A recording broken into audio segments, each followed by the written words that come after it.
Aksident me vdekje në Tiranë. Mëngjesin e sotëm rreth orës 2:25, një aksident u regjistrua në rrugën 29 nëntori në Tiranë. Si pasojë aksidentit ka humbur jetën një 70 vjeçar.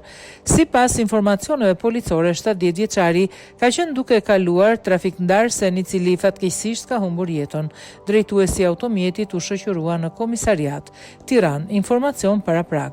Më datë 29/4/2025 rreth orës 2:25 në rrugën 29 nëntori, automjeti me drejtues shtetasin JM rreth 35 vjeç ka aksidentuar një këmbësor ende të pa identifikuar rreth 70 vjeç, i cili po kalonte trafikndarsen dhe si pasojë ka humbur jetën.